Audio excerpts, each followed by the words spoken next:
ठीक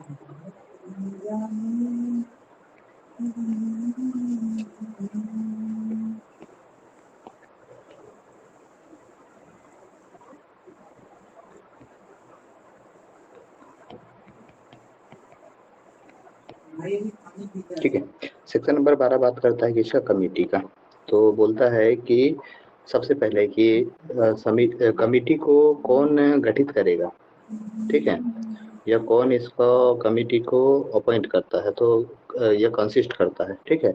तो यहाँ पे लिख देता हूँ मैं, कॉन्स्टिट्यूटेड बाय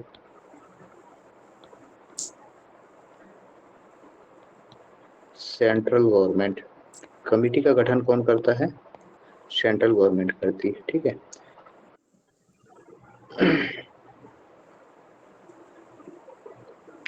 टोटल मेंबर कितने होते हैं, यानी कि टोटल सदस्य कमिटी में होंगे कितने, 8, ठीक है। एक क्या हो जाएगा आपका, वो हो जाएगा, और 7 जो होंगे मेंबर होंगे, ठीक है। एक क्या हो गया आपका, ये चेयरमैन, ठीक है। एक चेयरमैन और बाकी 7 मेंबर, ऐसे मिला के टोटल मिला के 8 होंगे। उसमें से अपन पढ़े थे कि जो पहला, दूसरा, तीसरा, चौथा, या इसको ऐसे पहला दूसरा मत करिए, ठीक है। इसको सिंपल सा वही करते हैं कि कमिटी में टोटल क्या होते हैं, 8 लोग होते हैं, ठीक है। तो 8 में एक पर्सन ऐसा, एक पर्सन ये हो गया, बाकी 2 ये बना देता हूँ, ठीक है। 2 ऐसे हो जाएंगे, 2 2 4 और 6, और ये 2 हो गए, ठीक है।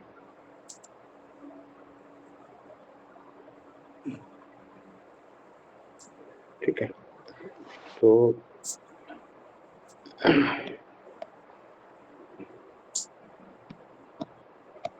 ठीक है, पहला क्या था आपका, ये क्या होगा, एक आदमी चेयरमैन हो गया, ठीक है। तो चेयरमैन कौन होगा, गवर्नमेंट एम्प्लॉय, ठीक है। कोई भी गवर्नमेंट एम्प्लॉय इसको चेयरमैन नियुक्त किया जा सकता है, ठीक है। दूसरा दूसरा इसका जो सदस्य होता है कमिटी का, वो कौन होता है, चीफ इंस्पेक्टर ऑफ माइन, ठीक है, जो कि क्या नहीं होता, चेयरमैन नहीं होता, ऐसे याद रखना इसको, ठीक है। 2 लोग कौन होंगे,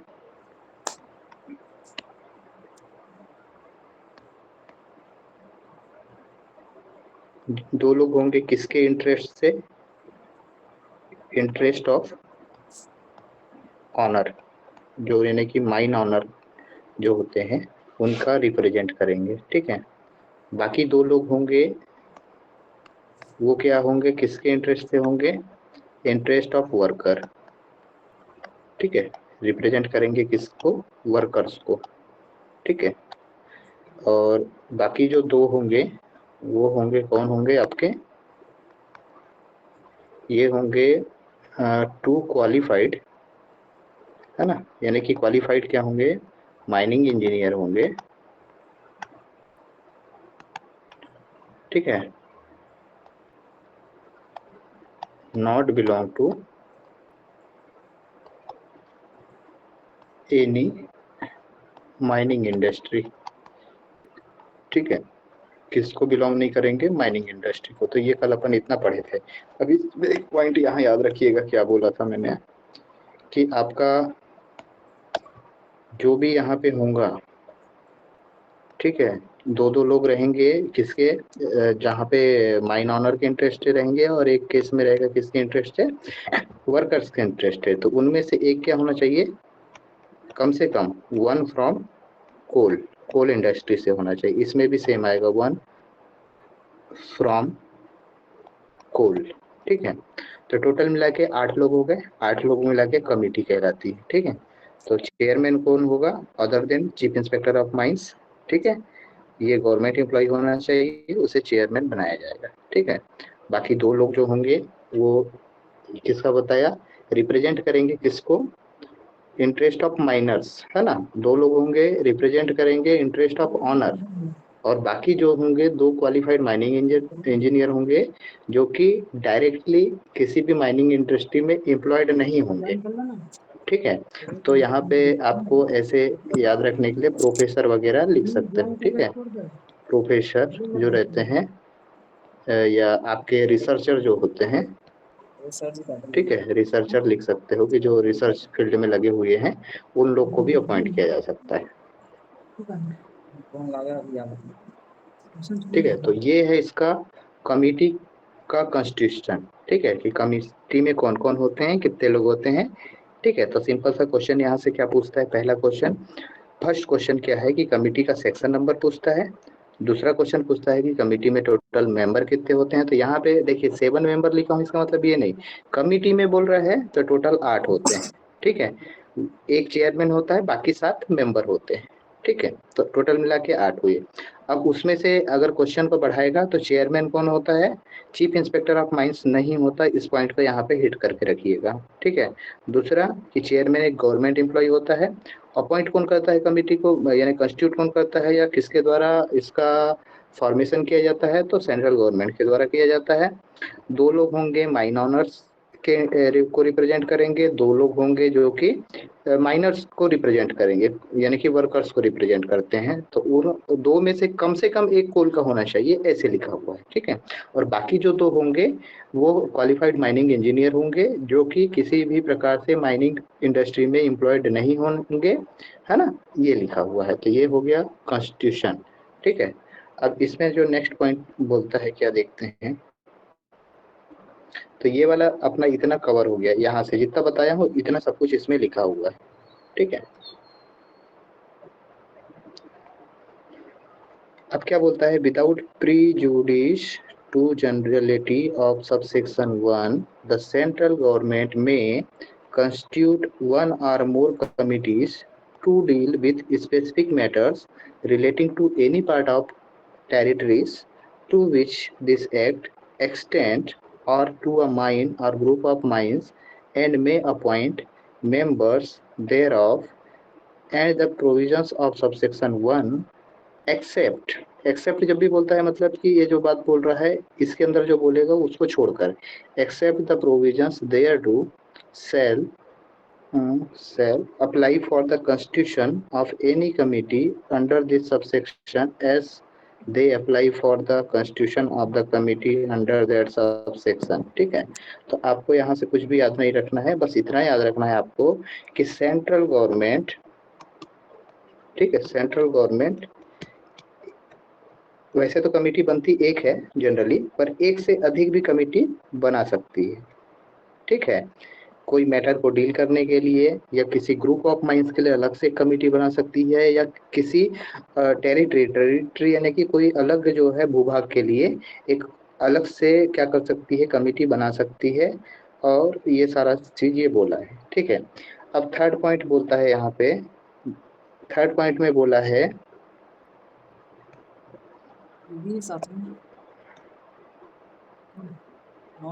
ठीक है, नो एक्ट और proceeding of the committee shall be invalid by reason only of the existence of any vacancy among its member or any defect in the constitution thereof। बोल रहा है कि ये जो मेरा ऊपर जो कमिटी बना, ठीक है, टोटल मिला के 8 लोग हैं। अब 8 लोग में से मान लीजिए कि 8 में क्या हुआ कि किसी ने इस कमिटी से रिजाइन दे दिया, एक ने दे दिया मान लीजिए, तो 7 लोग बचे। तो अभी यहाँ पे क्या है, एक पोस्ट वेकेंट है। ठीक है, तो वेकेंट या वैकेंसी बोलते हैं उसको। ठीक है, तो अभी एक पोस्ट वैकेंसी है और इस दौरान 7 लोगों के द्वारा अगर कोई भी क्या किया जाता है, प्रोसीडिंग की जाती है, यानी कि किसी मुद्दे की सुनवाई की जाती है या कोई भी डिसीजन लिया जाता है, तो उस डिसीजन को इनवैलिड नहीं माना जाएगा। इसके चलते, कोई वैकेंसी के चलते, या बोल रहा है कि मेरा जो ये यहाँ पे बोला कि ये जो फॉर्मेशन इस तरीके से किया जाएगा, अगर इसके फॉर्मेशन में अगर सेंट्रल गवर्नमेंट से कोई गलती भी हो जाती है ना, सेंट्रल गवर्नमेंट से कोई गलती भी हो जाती है, तो अगर वो सेंट्रल गवर्नमेंट ने क्या करी कि मान लीजिए यहाँ पे जो है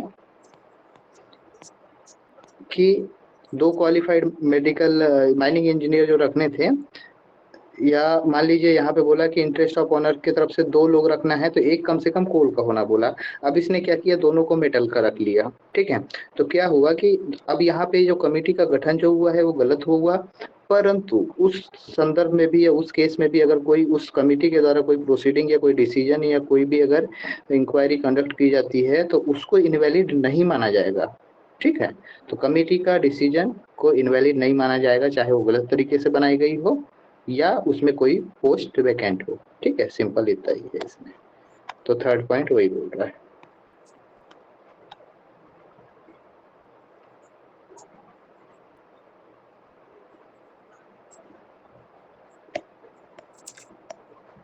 ठीक है, तो यहाँ पे मैं सेकंड पॉइंट लिख देता हूँ। Central government may constitute more than one committee,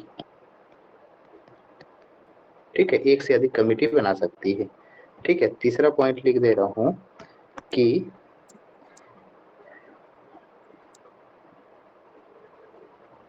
decision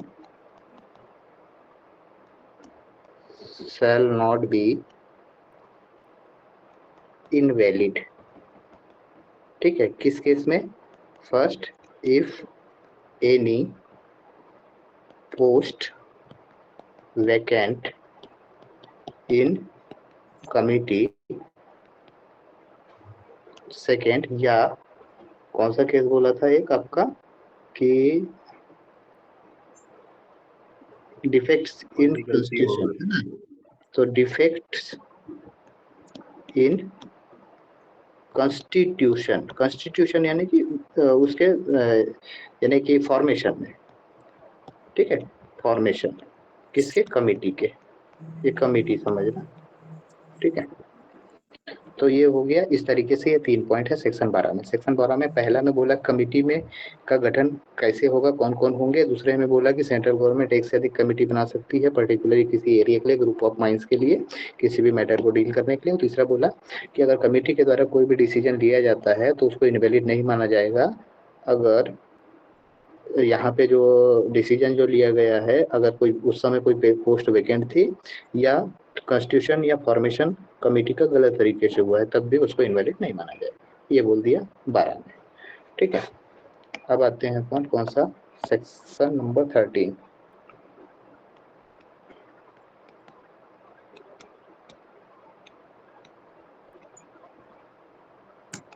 ठीक है, सेक्शन 13 क्या बोलता है?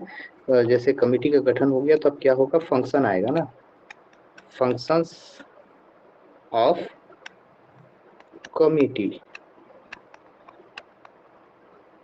ठीक है। कमिटी के क्या क्या फंक्शन होंगे, क्या क्या कार्य होंगे, ठीक है। तो यहाँ देखते हैं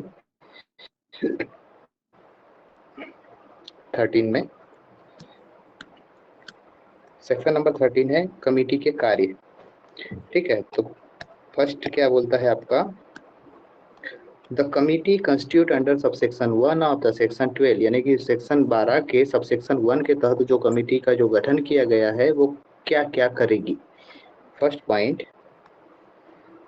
consider proposal for making rules, ठीक है।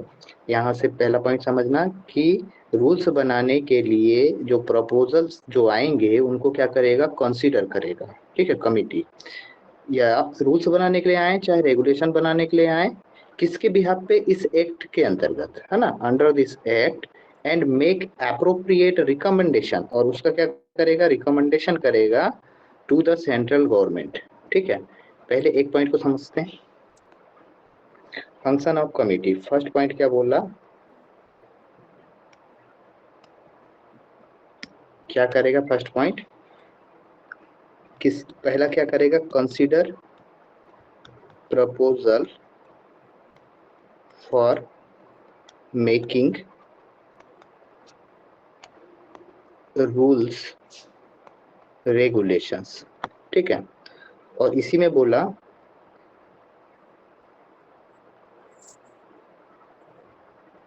मेक एप्रोप्रिएट रिकमेंडेशन, रिकमेंडेशन, ठीक है, किसको करेगा? टू सेंट्रल गवर्नमेंट, ठीक है। तो यहाँ पे मैं इसको कर दे रहा हूँ। पहला पॉइंट को है यहाँ मार्क कर दिया कंसीडर प्रपोजल, दूसरा क्या करेगा? रिकमेंडेशन करेगा, किसको करेगा? सेंट्रल गवर्नमेंट को करेगा, ठीक है। अब समझिए क्या होता है, ये आपका कोई माइंस है मान लीजिए, ठीक है, या हमारा जो भारत देश है, ठीक है। अब भारत देश में कहीं पे भी अगर आपको ऐसा लगता है कि माइनिंग से रिलेटेड कोई ऐसा नियम बनाने का जरूरत है, ठीक है, आपको लगता है कि कोई नियम बनाने का जरूरत है, ठीक है, ये किसी भी परिप्रेक्ष्य में हो सकता है माइनिंग का, हेल्थ वेलफेयर सेफ्टी, है ना, तो कुछ भी, है ना, टेक्निकल एस्पेक्ट हो सकता है, कुछ भी, है ना, कि अगर आपको लगता है कि माइनिंग फील्ड में ऐसा कोई नियम बनना चाहिए, तो आप क्या करेंगे? आप, ठीक है, तो आप क्या किए कि आपने एक प्रपोजल तैयार किए, ठीक है, कि जैसे मैं बोलता हूँ कि मेरे को ऐसा लगता है कि जितने भी जो न्यू वैकेंसी होती है, न्यू जो अपॉइंटमेंट होता है, ठीक है, न्यू अपॉइंटमेंट जो होता है नए लड़कों का, तो जनरली ये जो होता है, ये जो है अनमेरिड है, ठीक है, जब आते हैं खदान में ड्यूटी करने तो इनकी शादी नहीं हुई रहती, और इनको साल में जो छुट्टी मिलती है वो थोड़ी कम मिलती है। तो मैं बोलता हूँ कि इनको अलग से, जैसे लेडीज़ों को मैटरनिटी लीव मिलता है ना, कि मातृ अवकाश कह के उनका जब बच्चा बच्चा होता है, तो वैसे ही इन लोगों को भी एक मैरिज लीव मिलना चाहिए कि आपको शादी के लिए कम से कम 15 दिन का छुट्टी हम आपको देते हैं, ऐसा मेरे को लगता है। तो मैंने इसका एक प्रपोजल बना के किसको किया, इसको फॉरवर्ड किया, इस इस विषय को संज्ञान में लेते हुए इस पे एक नियम बनाया जाए, ऐसा मैं चाहता हूँ। तो मैंने किसको भेजा? कमिटी को, ठीक है। तो कमिटी क्या करेगी कि ये जो मेरा जो प्रपोजल गया है, ठीक है, किसके रिगार्डिंग? मैरिज लीव्स के रिगार्डिंग, तो ये जो प्रपोजल को वो कंसीडर करेगी, ठीक है, कि उसको संज्ञान में लेगी कि हाँ ये नियम बनाना जरूरी है, सही में इस पे सोच विचार, जो भी कमेटी में 8 लोग हैं, अब उस पे क्या करेगा? वार्तालाप होगा किसी समय, ठीक है, जो भी उनका मीटिंग होगा, तो ऐसा एक मैटर को उन्होंने कंसीडर किया, ऐसे ऐसे अलग अलग विषय पे भारत देश से जो भी प्रपोजल आएंगे उनको कंसीडर करता है वो, कि उस पे क्या रूल्स बनना चाहिए या रेगुलेशन बनना चाहिए, या कोई कुछ भी हो सकता है। मैं बताया ना कि आपके वेलफेयर का हो सकता है, सेफ्टी का हो सकता है, हेल्थ से रिलेटेड हो सकता है, ये आपका कुछ ऐसे हो सकता है कि आपका माइंड्स में कुछ ऐसे जो है टेक्निकल एस्पेक्ट्स में और कुछ नया चीज एडिशन करवाना चाहते हैं, या कुछ भी, है ना। तो अगर ऐसा कुछ है तो कहाँ पे प्रपोजल जा रहा है? कमिटी के पास। और इस कमिटी को इस प्रपोजल को कंसिडरेशन में लेने के बाद अगर उसको लगता है कि हाँ ऐसा कुछ किया जाना उचित है, तो वो इस मामले को कहाँ फॉरवर्ड करती है? सेंट्रल गवर्नमेंट की ओर, क्योंकि अल्टीमेटली रूल्स रेगुलेशन जितने भी नियम कानून है वो कौन बनाता है? सेंट्रल गवर्नमेंट बनाती है। तो इसका रिकमेंडेशन कहा जाएगा? सेंट्रल गवर्नमेंट का। अब सेंट्रल गवर्नमेंट उस पर नियम बनाएगी या नहीं बनाएगी, उसके उसके ऊपर है, ठीक है। ऐसा नहीं है कि इसका रिकमेंडेशन को सेंट्रल गवर्नमेंट को मानना ही होगा, ऐसा कुछ भी नहीं है। रिकमेंडेशन कर रहा है ये, है ना। सेंट्रल गवर्नमेंट उसमें नियम बना सकती है, नहीं भी बना सकती। जनरली क्या, सेंट्रल गवर्नमेंट में कौन है? तुम्हारे नेता ना पड़े, उनको क्या समझता है माइनिंग का? वो लोग तो कुछ नहीं करेगा। अल्टीमेटली जितने भी नियम कानून है ना, यहाँ पे कमिटी ही बनाती है, सेंट्रल गवर्नमेंट बस उसका संसद में रख के उस पर क्या होता है? वाद विवाद होता है, उसके बाद जो भी निर्णय लेना होता है, पास या फेल जो भी है वो होता है, ठीक है। तो पहला पॉइंट क्लियर है, क्या करता है कि कंसीडर करता है प्रपोजल्स को रूल्स और रेगुलेशन बनाने के लिए, और उनको रिकमेंडेशन करता है किसको? सेंट्रल गवर्नमेंट की ओर, ठीक है। सेकंड पॉइंट, सेकंड पॉइंट क्या बोलता है देखते हैं।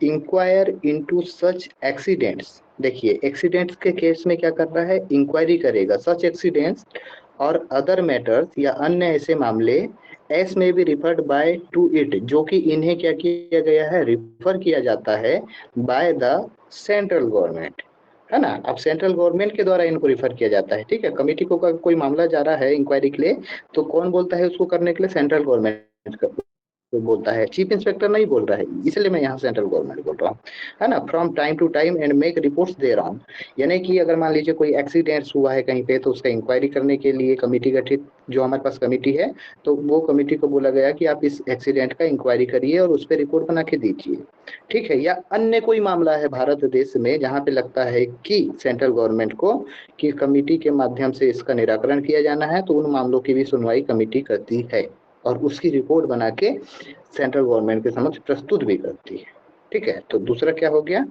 इंक्वायर इनटू सच एक्सीडेंट्स और other matter as may be referred to it by the central government from time to times, समय समय पर जो भी कार्य दिए जाते हैं वो करता है, ठीक है। अभी ऐसे ही पढ़ लेते हैं, ठीक है।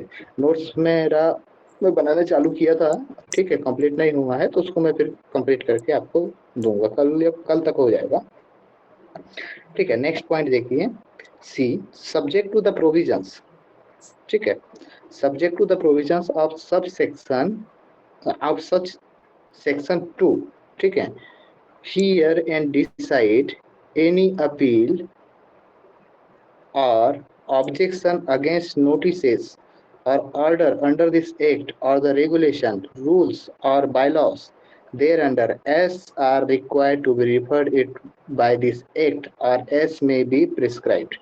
अब यहाँ पे क्या बोलता है,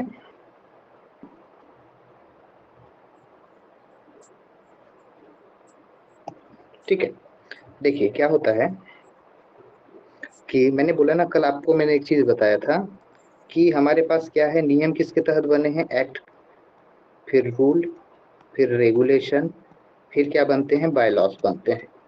बायलॉस को जनरल हम सर्कुलर वगैरह भी बोलते हैं, ठीक है। तो ये जो भी नियम कानून जो बने हैं, इस पे अगर कोई भी मामला पेच फंसता है, ठीक है, तो हम क्या होता है कि मैं बताया ना कि हम अपील कर सकते हैं, ठीक है, अपील कर सकते हैं। तो अपील करने के लिए क्या होता है,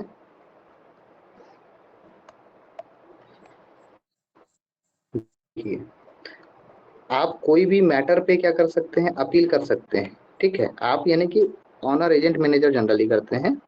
तो क्या हुआ कि अगर कोई मैटर फंसा है तो उसकी अपील आप किसको, देखिए अगर आपका कोई नोटिस दिया है आपको इंस्पेक्टर ने, ठीक है, मैनेजर को मान लीजिए कि आपकी खदान में गलत हो रहा है, जबकि मैनेजर बोलता है मेरी खदान में सही हो रहा है, तो इंस्पेक्टर का अपील किसके पास किया, उसने चीफ इंस्पेक्टर के पास किया, ठीक है। चीफ इंस्पेक्टर ने भी उसको सही बोल दिया, तो वो आगे बढ़ के कहाँ जा रहा है, वो कमिटी सेंट्रल गवर्नमेंट के पास जा रहा है। तो सेंट्रल गवर्नमेंट क्या करेगा, ये जो मैटर था इसको रिफर कर देगा किसको, यहाँ से कमिटी को, ठीक है। तो कमिटी ऐसे कोई भी रूल्स रेगुलेशन या बायलॉस के अंतर्गत जितने भी अपील्स होते हैं, है ना, उन मैटर का क्या करता है, सुनवाई वगैरह सब करता है, ठीक है। तो वो मामलों को सुनता है और उन पे डिसीजन देता है, ठीक है।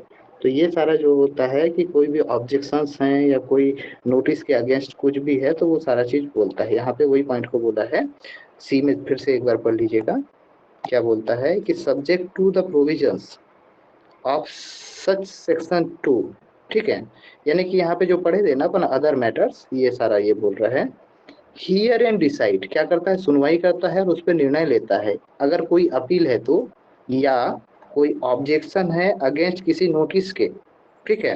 जैसे मैंने बोला ना क्या, चीफ इंस्पेक्टर ने एक नोटिस दे दिया खदान वाले को, मैनेजर को या एजेंट को या ऑनर को, किसी को भी दे सकता है। तो वो क्या हुआ कि उस नोटिस के अगेंस्ट क्या करेगा, ऑब्जेक्शन लगाएगा, कौन, आपका ऑनर एजेंट मैनेजर, तो उसकी अपील करेगा वो, ठीक है, ऊपर करेगा। या कोई ऑर्डर अगर ऐसा निकाल दिया इस एक्ट के बिहाफ पे या रेगुलेशन के बिहाफ पे या रूल्स या बायलॉस के बिहाफ पे, है ना, जहाँ पे रिक्वायर्ड है कि इस मैटर को रिफर किया जाना है इस एक्ट के तहत, तो उस मामले का भी ये क्या कर रहा है, हियर एंड डिसाइड, सुनवाई करेगा और उसका डिसीजन लेगा, ठीक है। तो ये कमेटी का काम है, ठीक है।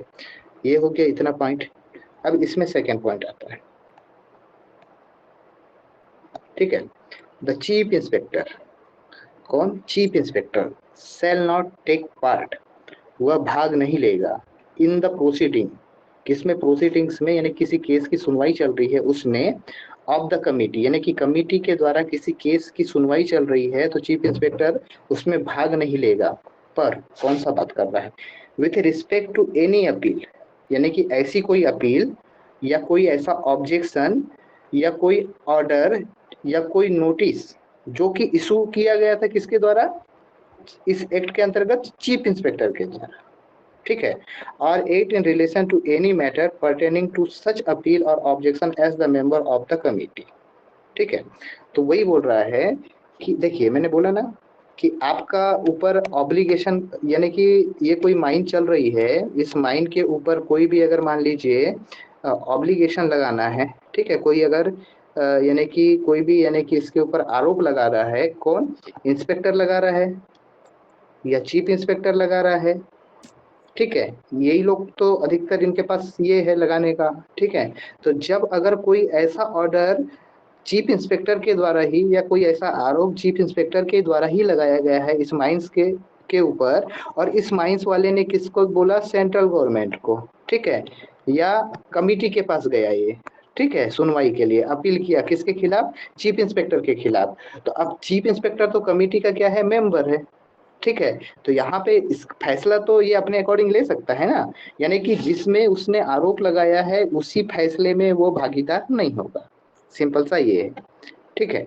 तो वही बोल रहा है यहाँ पे, अगर इस एक्ट रूल रेगुलेशन के अंतर्गत कोई भी ऑर्डर या कोई भी नोटिस या कोई भी ऑब्लिगेशन या कोई भी ऑब्जेक्शन किसी माइंस पे, है ना, चीफ इंस्पेक्टर के द्वारा लगाया गया है और ऐसा मैटर का सुनवाई कमिटी के समक्ष आता है, तो ऐसी सुनवाई में चीफ इंस्पेक्टर उस सुनवाई का सदस्य नहीं होगा, ठीक है, सिंपल सा है, ठीक है।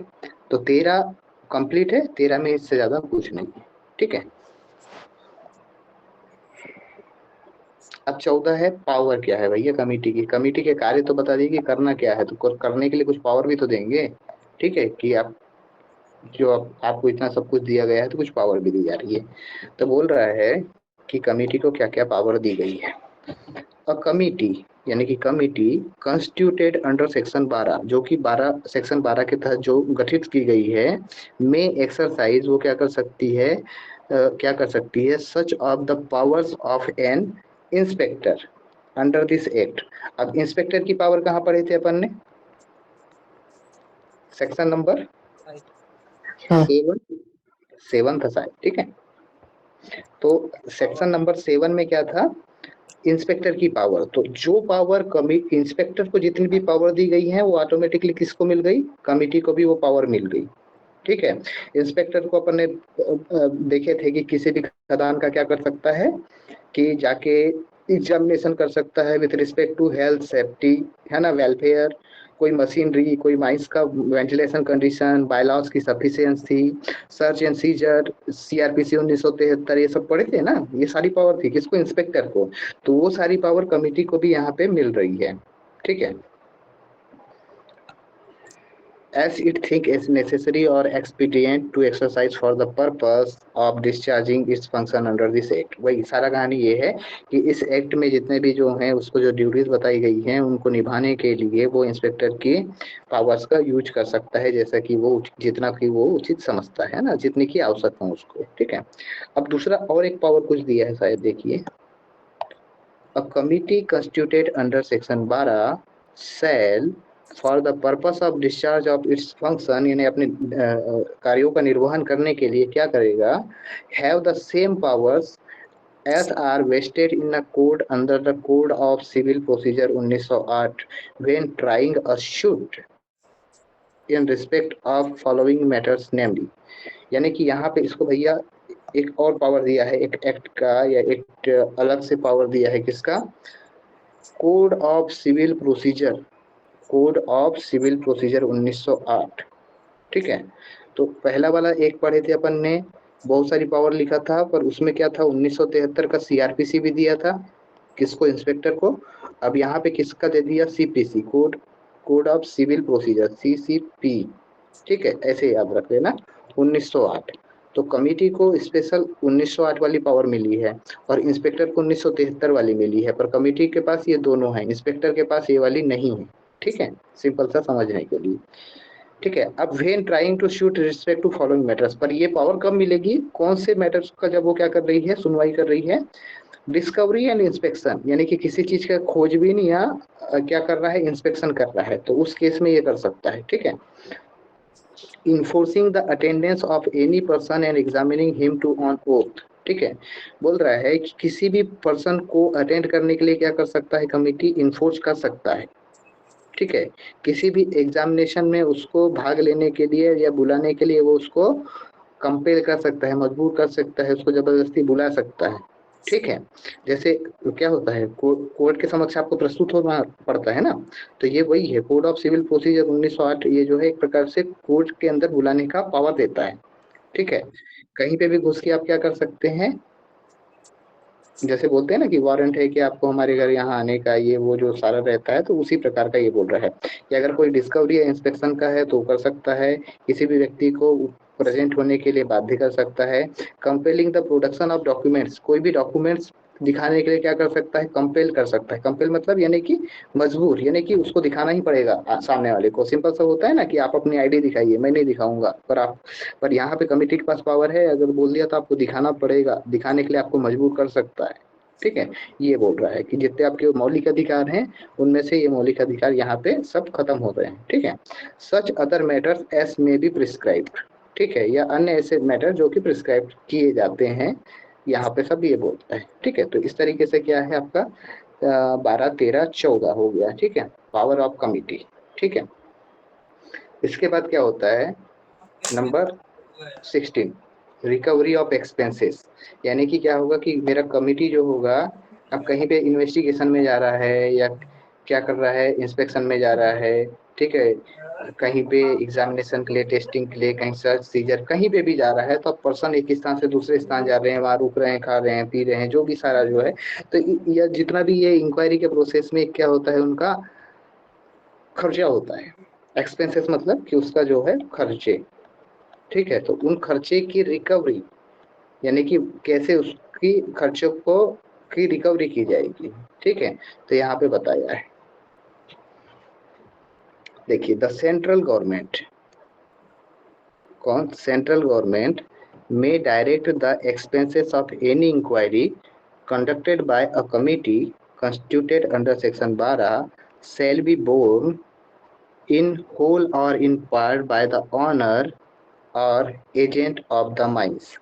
ठीक है, ऑफ द माइन कंसर्न, यानी कि जिस खदान के लिए ये सारा इंक्वायरी हुआ है उस खदान के कंसर्न एजेंट या ऑनर से।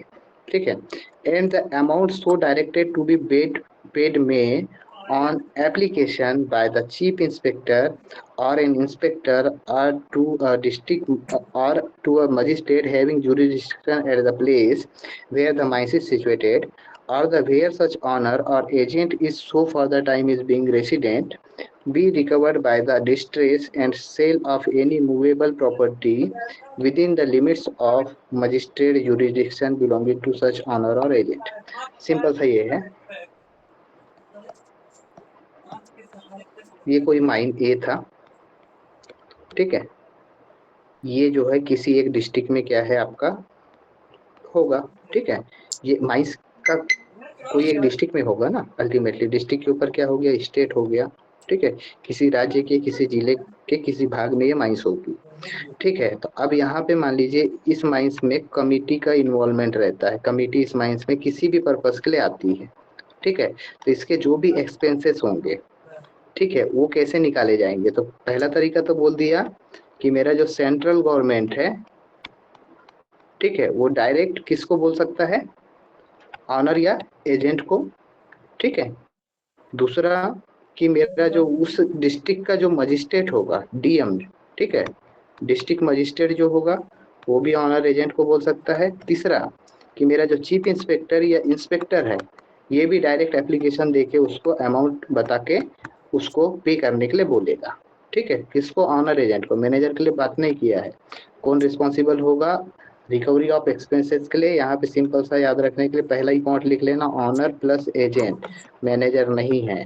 पैसा का जहाँ पे भी बात आ रहा है तो मैनेजर नहीं है। ठीक है, ठीक है, तो central government direct owner agent को बोल सकती है, डिस्ट्रिक्ट मजिस्ट्रेट ऑनर एजेंट को बोल सकता है, चीफ इंस्पेक्टर और इंस्पेक्टर एक एप्लीकेशन के थ्रू जो है अमाउंट जमा करने के लिए बोल सकता है। ठीक है, अब डिस्ट्रिक्ट मजिस्ट्रेट का रोल यहाँ पे ये है, ये कोर्ट वाला आदमी है थोड़ा सा, तो इसके पास पावर है कि अगर ये व्यक्ति अगर पैसा नहीं देता है तो इसका संपत्ति जो है किसका, ऑनर का, और एजेंट का, माइंस का जो भी है ना, तो उसका जो संपत्ति जो होती है, दो संपत्ति, एक होती है चल और एक होती है अचल। ठीक है, तो चल संपत्ति यानी कि मूवेबल प्रॉपर्टी। ठीक है, मूवेबल प्रॉपर्टी क्या होती है आपकी, ऐसी जैसे आपके पास, जैसे मान लिया आपकी जमीन है, तो जमीन क्या मूवेबल है? नहीं है। वो चल सकती है कि नहीं चल सकती? तो वो अचल संपत्ति होती है। ठीक है, पर जैसे आपके पास कोई गाड़ी है, घोड़ा है, कोई है ना, तो ऐसे चीज क्या होते हैं, चल संपत्ति में आती हैं। ठीक है, मोबाइल हो गया, है ना? तो जो एसेट जो होते हैं आपके, ऐसे दो प्रकार के होते हैं, आप पढ़े होंगे। ठीक है, आपके माइनिंग में ये वाला टर्म आया है, चल और अचल पढ़ते हैं। ठीक है आपका, ठीक है। तो मूवेबल प्रॉपर्टी बेच के भी क्या कर सकता है, इस पैसे की उगाही करवा सकता है कौन, मेरा डिस्ट्रिक्ट मजिस्ट्रेट। ठीक है, अभी यहाँ पे केस आएगा, वो कब करना है? ठीक है, प्रोवाइडेड दैट द ऑनर और हिज एजेंट, ऑनर या उसका agent has not paid the amount within the 6 week. ठीक है, ये पॉइंट याद रखना, 6 सप्ताह, महीना नहीं, सप्ताह। ठीक है, from the date of receiving the notice from the central government और द चीफ इंस्पेक्टर। ठीक है, देखिए यहाँ पे मैंने बोला ना कि सेंट्रल गवर्नमेंट ने इसको क्या दिया, एक नोटिस दिया कि आपको इतना अमाउंट आपको पेड करना है। ठीक है, पेड करना है। और ये जो जब ये लेटर दिया, तो लेटर किसको मिलेगा, ऑनर या एजेंट को मिलेगा। जिस डेट पे मिलेगा तो वो डेट ऑफ रिसीविंग हो गया। ठीक है, डेट ऑफ रिसीविंग हो गया, और उस डेट ऑफ रिसीविंग वो लेटर मिलने के 6 सप्ताह के भीतर अगर वो उस पैसे का जमा नहीं करता, तब ये वाली बात आती है कि मेरा डिस्ट्रिक्ट मजिस्ट्रेट जो है, ये मूवेबल प्रॉपर्टी को क्या कर सकता है, सेल कर सकता है। Sale of any movable property within the limits of the magistrate jurisdiction. ठीक है, तो ये सारा चीज बोल रहा है। तो यहाँ पे सिंपल सा ये है कि इसमें आपको सिंपल सा ऐसे कहानी याद रखना है। रिकवरी ऑफ एक्सपेंसेस में क्या होता है, चीफ इंस्पेक्टर हो सकता है या इंस्पेक्टर हो सकता है। ठीक है, या सेंट्रल गवर्नमेंट हो सकती है। ये क्या कर सकते हैं, एक नोटिस भेजते हैं कि भैया आपको इतना पैसा पेड करना है, जो हमारे कमेटी के जो खर्चे हुए हैं उसके लिए। और ये जिस डेट को इसको ये नोटिस मिलेगा, उस डेट नोटिस मिलने के 6 सप्ताह के भीतर अगर ये पैसा नहीं जमा करता है, तो मेरा जो डिस्ट्रिक्ट मजिस्ट्रेट होगा क्या करेगा, उसका मूवेबल प्रॉपर्टी, याद रखना यहाँ पे अचल चल जब दो ऑप्शन दे देगा ना, जो नहीं पढ़ा है तो कुछ भी मार के आएगा। ठीक है, तो कौन सा संपत्ति, चल संपत्ति को की कुर्की कर सकता है। ठीक है, हिंदी में क्या बोलते हैं, कुर्की। ठीक है, तो ये हो गया आपका रिकवरी ऑफ एक्सपेंसेस। तो ये कहानी हो गई आपका किसका, कमिटी वाला। कमिटी इतना ही पढ़ते हैं अभी। कमिटी का बहुत सारा चीज है, पर वो अपन वहीं पे कवर करेंगे, कहाँ पे, माइंड रूल में। अभी कमिटी के अंदर के एक एक घुस के बताया है उसमें कि कमिटी कैसे काम करती है, माइंड रूल में 1955 में। ठीक है, वहां पे बताया हुआ है। ठीक है, तो यहाँ पे इतना ही लिखा है। देखिए यहाँ पे आधी आधी चीजें लिखी है माइंस एक्ट में, माइंस एक्ट के बाद माइंड रूल बना है, तो उसमें इन्हीं चीजों को और भी बताया गया है विस्तार से। ठीक है, तो आप कंफ्यूज हो जाते हैं कि कहाँ पे क्या लिखा था। ठीक है, तो अभी बस इतना पढ़ के चलिए, वहां जब जाएंगे तो बाकी कमेटी का आधा भाग वहां आएगा, और बहुत सारे भाग वहां पे आएंगे अलग अलग चैप्टर के। ठीक है, इसमें कोई दिक्कत है यहाँ से लेके यहाँ तक, 12 13 14 15 16, नहीं 15 तक हुआ है, अभी 16 तो बड़ा इंपॉर्टेंट है, 16 से बहुत क्वेश्चन आते हैं, याद रखना। ठीक है 2 लाइन का, तो क्वेश्चन बहुत आते हैं। सर माइंस का एजेंट और ऑनर तो कभी देखे ही नहीं है सर। सब एरिया को देखे हो? मैनेजर को बस सर देखे हैं। मैनेजर को देखे हो, सब एरिया तो नहीं देखे। ठीक है, इसके बाद आता है रिकवरी ऑफ क्या, रिकवरी ऑफ एक्सपेंसेस हाँ एक्सपेंस हाँ, उसी का थोड़ा सा क्या समझ बताइए नहीं? सर। अरे अब आपको हम समझाएंगे। ठीक है, मैनेजमेंट अभी तुम नहीं पढ़े हो। ठीक है, 16 है, बहुत इंपॉर्टेंट सेक्शन नंबर है। इस सेक्शन नंबर आपको एज इट इज याद कर लेना है। ठीक है, ये एग्जाम में पूछता है। 16 क्या है, notice to be given of mining operation. जब भी कोई भी माइनिंग ऑपरेशन स्टार्ट किया जाएगा तो उसके लिए नोटिस दिया जाएगा, और कौन देगा, किसको देगा, वो सारा जानकारी इधर पे मिलेगा। यहाँ पे बहुत थोड़ा है, पर इसका डिटेल आपको CMR में मिलेगा। ठीक है, बोल रहा है ऑनर, एजेंट या मैनेजर। अब यहाँ पे देखना, एक वर्ड याद रखना, कभी भी अपन पढ़ेंगे तो मैं बोलूंगा ऑनर, ऑनर अपन बोलते हैं, सॉरी ऑनर, एजेंट और मैनेजर, 3 लोग का बात करता हूँ, तो मैं उसको शॉर्ट में लिखता हूँ owner, agent, manager, owner, agent, manager. ठीक है, अब जब भी आप पढ़ेंगे ना, तो आप जब पढ़ेंगे तो ऐसे याद रखना, ऑनर लिखा है यहाँ पे, फिर कॉमा लिखा है, फिर एजेंट लिखा है, फिर बीच में लिखा है और फिर लिखा है मैनेजर। ठीक है, इसका मतलब ऑनर, एजेंट या मैनेजर। ठीक है, हिंदी में हुआ ऑनर, एजेंट या मैनेजर, या तो ऑनर या एजेंट या मैनेजर, सब अलग अलग बोला। ठीक है, और दूसरा केस आएगा, यहाँ पे देखिए, यहाँ पे भी लिखा है ऑनर और एजेंट लिखा है, तो ऑनर या एजेंट। ठीक है, और कहीं पे अपन पढ़े होंगे, ठीक है, ऑनर, एजेंट, मैनेजर के बारे में और कहीं लिखा है? ठीक है, यहाँ पे लिखा है, देखिए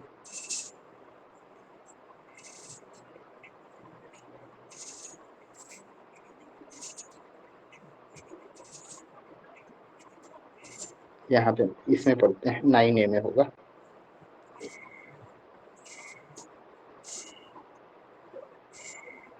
ठीक है, 9 में देखिए, facilities to be afforded to inspectors.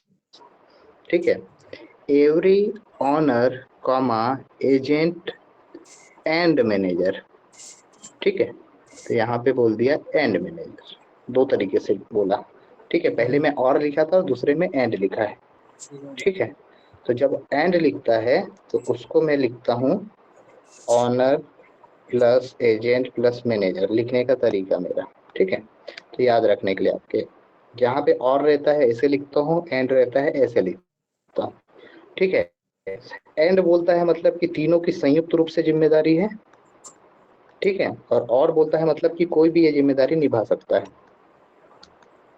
ठीक है, जिस भी पर्टिकुलर बात की जाएगी जहाँ पे भी, तो यहाँ पे क्या बोल रहा है, अब देखिए, ऑनर, एजेंट या manager of a mine shall क्या करेगा, before the commencement of any mining operation, कोई भी माइनिंग ऑपरेशन स्टार्ट करने के पहले, give to the chief inspector, the controller, Indian bureau of mines and the district magistrate of the district in which the mine is situated, notice in writing in such form and containing such particulars relating to the mine as may be prescribed। ठीक है, और इसका second point भी पढ़ लेते हैं। Second point क्या बोलता है, any notice given under subsection 1, यानी कि कोई भी नोटिस जो सबसेक्शन 1 के तहत जो दी जाती है या दी जाएगी, सेल बी सो गिवन, वो इस तरीके से दी जाएगी, as to reach the person, ताकि वो जो देने वाला व्यक्ति को, जिसको हम दे रहे हैं, उसको, कंसर्न को एटलीस्ट 1 मंथ बिफोर, 1 महीने पहले, कार्य चालू होने के पहले पहुंच जाए। ठीक है, अब समझिए इसकी कहानी। मान लीजिए ये आपका भारत देश हो गया, मान लीजिए उसमें कोई एक क्या हो गया, आपका ये डिस्ट्रिक्ट हो गया, मान लीजिए उसमें भी कोई एक जगह हो गई, यहाँ पे क्या है आपका, एक माइंस खुल रही है। ठीक है, इस माइंस का क्या होगा, मैनेजर होगा।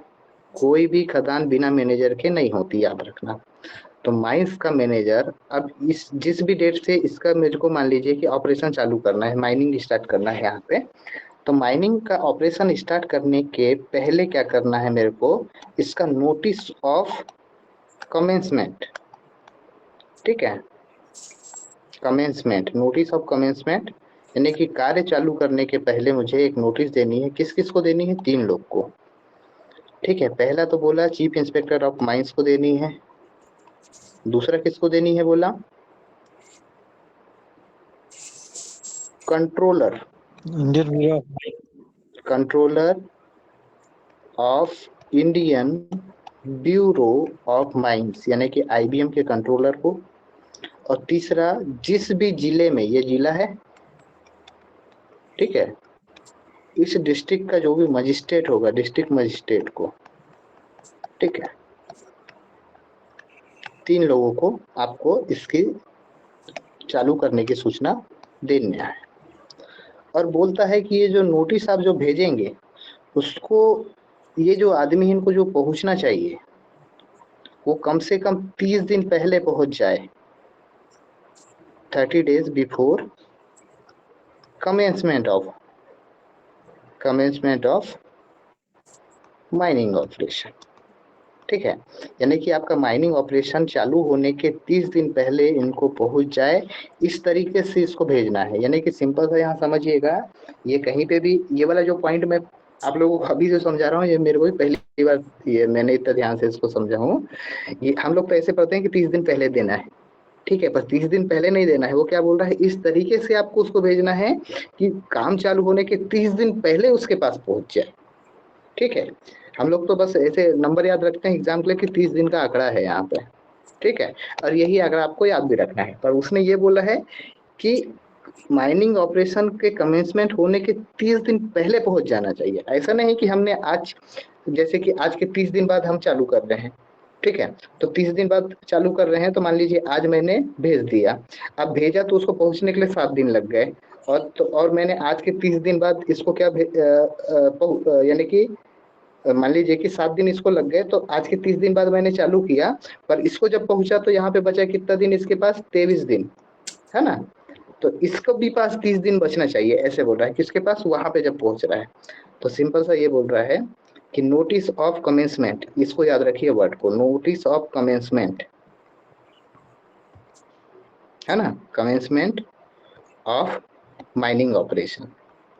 कोई भी माइनिंग ऑपरेशन स्टार्ट करने का नोटिस, है ना, इसमें जो है आंकड़ा कितने दिन का है, 30 डेज का है। चीफ इंस्पेक्टर को जा रहा है, आईबीएम के कंट्रोलर को जा रहा है, डिस्ट्रिक्ट मजिस्ट्रेट को जा रहा है। अब यहाँ पे इतना तो आपने जाना।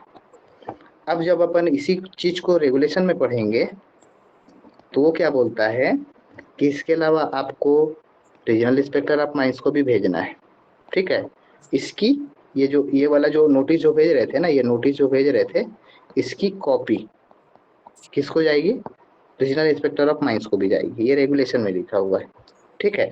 अब उसमें ये बोलता है, जैसे इसने बोला ना, यहाँ पे देखिए कि यहाँ पे इसने बोला कि किस में जाएगी, इन सच फॉर्म, उस फॉर्म में जाएगी, और उसमें वो पर्टिकुलर्स यानी कि क्या क्या जानकारी होगी उसके अकॉर्डिंग भेजा जाएगा। तो किस फॉर्म में जाएगी, ये कहाँ बताया है, हमारा रेगुलेशन में बोला है कि आपका जो फॉर्म 1A, ठीक है, फॉर्म 1A होता है notice of opening, notice of opening, कोई भी खदान चालू करने का नोटिस फॉर्म 1A में भेजा जाता है। अब किसको भेजा जाता है, इन 3 लोगों को ही भेजा जाता है। अब उसमें क्या क्या और अन्य चीज होती है, तो 2 चीज होता है, ठीक है।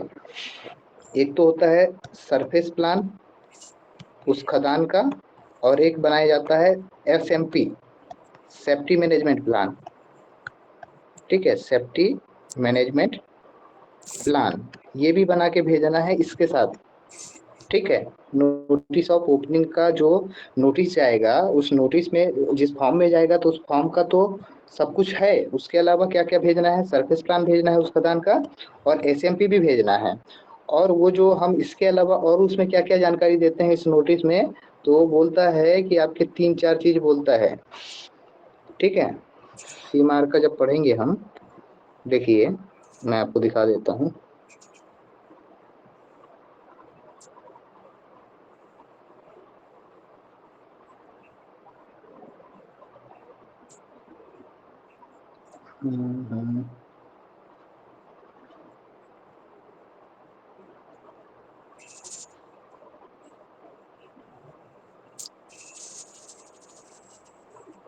नोटिस ऑफ ओपनिंग, ठीक है, कहाँ पे, CMR में।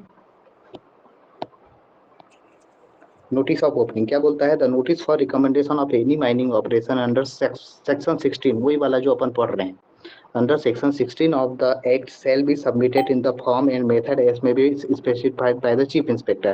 the chief inspector मेथड बताता है, ठीक है, for the purpose accompanied by a plan। अब उस प्लान में क्या क्या चीज दिखाया जाएगा, boundaries of the mine, mine की बाउंड्री नंबर 1, दूसरा साफ्ट या कोई ओपनिंग, है ना, ऑफ द माइंस, माइंस की अगर कोई ओपनिंग है या कोई शाफ्ट है या माइन की बाउंड्री दिखाई जाएगी, ट्राई जंक्शन रेवेन्यू पिलर्स दिखाए जाएंगे या other prominent permanent surface features दिखाए जाते हैं। और इसकी जो है to the chief inspector and a copy there up to the regional inspector, और उसकी कॉपी कहाँ भेजी जाएगी बोल रहा है, रीजनल इंस्पेक्टर को। यहाँ पे ऐसे लिखा है 3 में, ठीक है। फिर उसमें और भी क्या लिखा है, provided that in the case of change in the boundary of the mine under regulation 121.1 a plan of showing new boundary shall be submitted within 7। ये कहानी बाद में समझाऊंगा, छोड़िए। The notice refer to in sub regulation 1 shall be accompanied by, जो notice जो भेजी जाएगी, नोटिस ऑफ ओपनिंग, उसमें और क्या क्या होगा, और कॉपी ऑफ सरफेस प्लान, ठीक है, सरफेस प्लान की एक कॉपी भेजी जाएगी, और दूसरा copy of safety management plan, और सेफ्टी मैनेजमेंट प्लान की भी एक कॉपी भेजी जाएगी, ठीक है।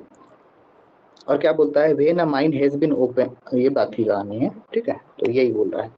तो क्या क्या भेजा जाएगा बोल उसने, और क्या क्या दिखाया जाएगा बोल रहा है, वो जो मैं पॉइंट आपको बता रहा था कि माइन बाउंड्रीज दिखाई जाएगी,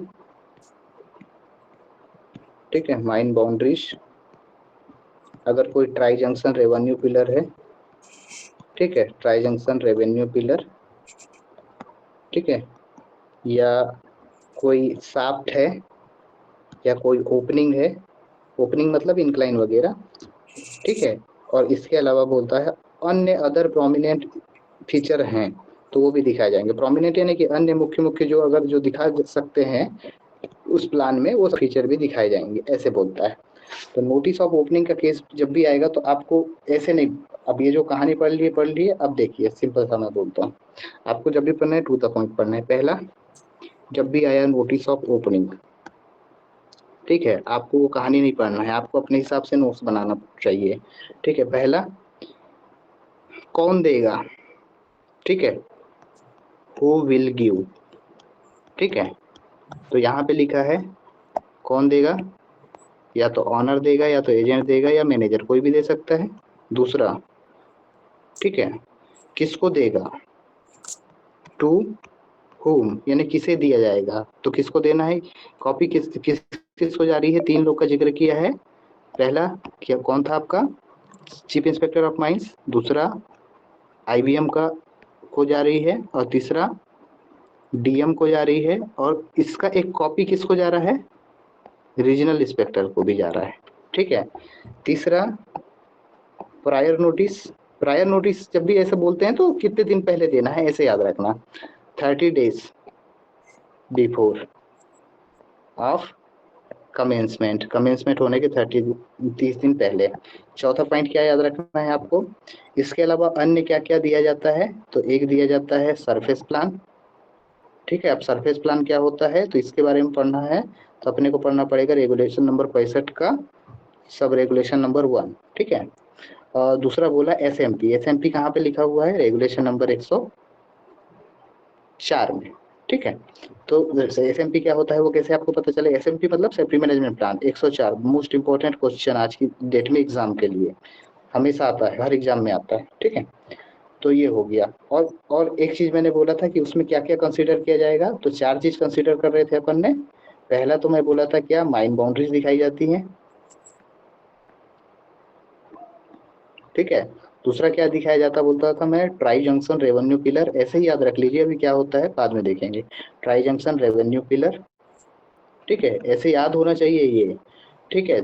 और मैंने क्या बोला, शाफ्ट और ओपनिंग, शाफ्ट या अगर कोई ओपनिंग है, ओपनिंग मतलब कि कोई भी अगर अगर माइंस है तो उसमें क्या क्या रास्ते हैं ओपनिंग के, वो सब बताया जाएगा। और चौथा, अन्य other, any other prominent feature, any other prominent feature, ठीक है, अगर कोई भी प्रोमिनेंट फीचर या कोई स्ट्रक्चर है, प्रोमिनेंट स्ट्रक्चर है, उसको भी दिखाया जाएगा। इतना चीज बोलता है, तो ये नोटिस ऑफ ओपनिंग, ठीक है, इतना ही याद रखना है इसमें।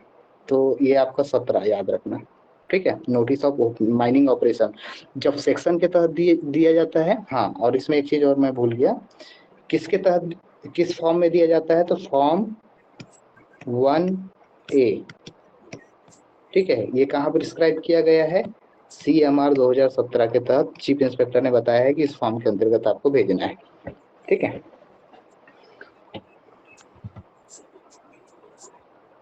इसका स्क्रीनशॉट उठा लो, अगर अपना खुद का नोट्स बनाओगे तो इसको इंक्लूड करना, ठीक है, सारे पॉइंट्स को।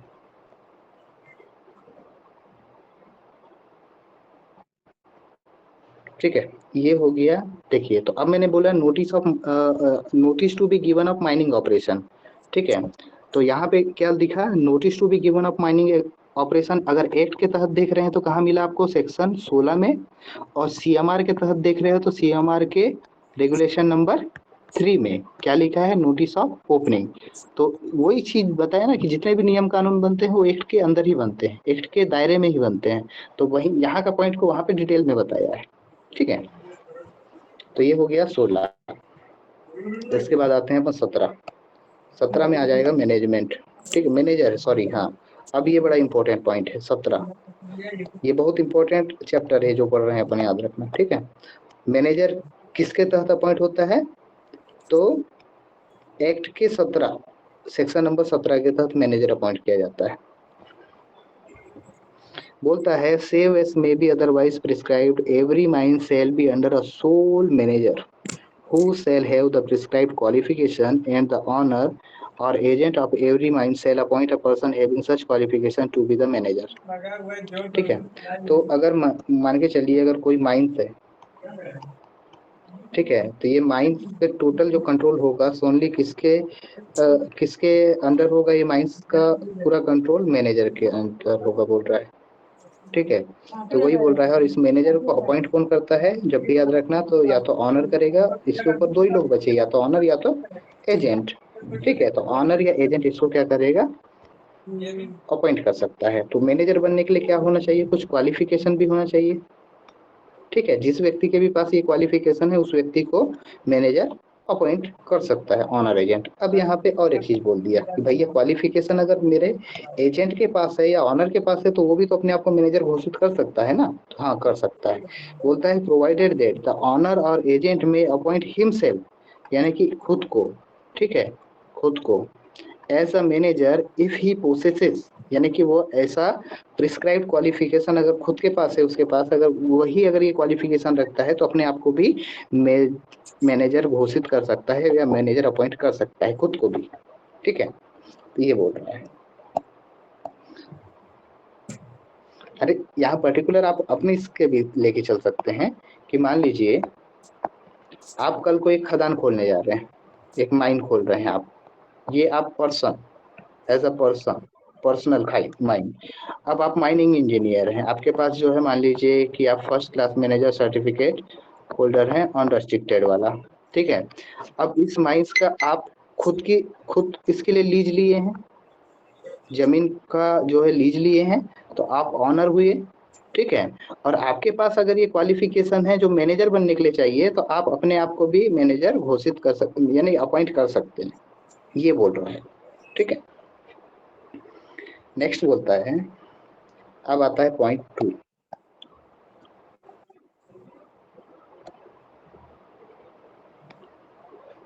Subject to any instructions given to him by or on behalf of the owner or agent of the mine, the manager shall be responsible for the overall management, control, supervision and direction। ठीक है, जब भी अगर word आता है management, ठीक है, management के 4 पार्ट होते हैं। ठीक है, क्या क्या होता है, कंट्रोल, सुपरविजन, डायरेक्शन, और पहला पार्ट ही होता है मैनेजमेंट। ठीक है, तो ये जो है इन 4 चीजों में जो लोग पार्टिसिपेट लेते हैं, ठीक है, इन चारों चीज में जो पार्टिसिपेट लेते हैं वो मैनेजमेंट का भाग कहलाते हैं। ठीक है, मैनेजमेंट का भाग कहलाते हैं।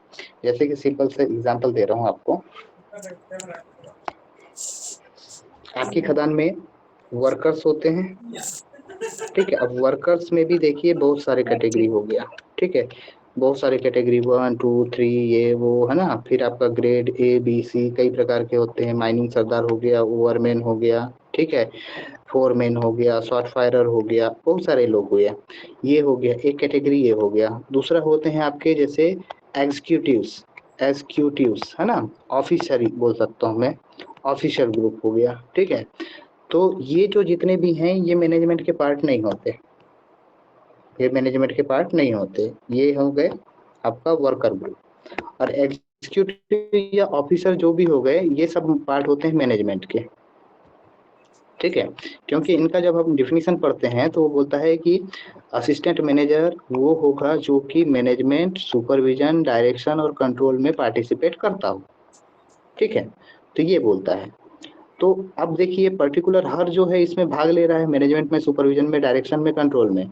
तो एक कंप्लीट मैनेजमेंट जो होगा सुपरविजन, डायरेक्शन, कंट्रोल का, ये किसके हाथ में होगा बोल रहा है? मैनेजर के हाथ में होगा बोल रहा है यहाँ पे। तो यहाँ पे वही बोल रहा है, subject to any instruction given to him by on behalf of the owner या एजेंट, या ऑनर या एजेंट के द्वारा अगर कोई भी इंस्ट्रक्शन किसको दिया जाता है? मैनेजर को। यहाँ 17 में बात हो रहा है मैनेजर का, तो ये पॉइंट भी किसके लिए बोल रहा है? मैनेजर के लिए, कि अगर कोई भी इंस्ट्रक्शन उसे अगर मैनेजर, ऑनर या एजेंट के द्वारा अगर मैनेजर को दिया जाता है, तो मैनेजर जो होगा रिस्पॉन्सिबल होगा for the overall management, control, supervision and direction of the mine and all such instruction, और जितने भी ऐसे इंस्ट्रक्शंस जो होंगे when given by the owner या एजेंट, जो कि उससे मैनेजर को ऑनर या एजेंट के द्वारा दिए जाते हैं, shall be confirmed in writing forthwith, ठीक है। देखिए बोल रहा है कि जितने भी उसको इंस्ट्रक्शंस जो दिए जाएंगे ऑनर या एजेंट के द्वारा, वो किस फॉर्म में होंगे?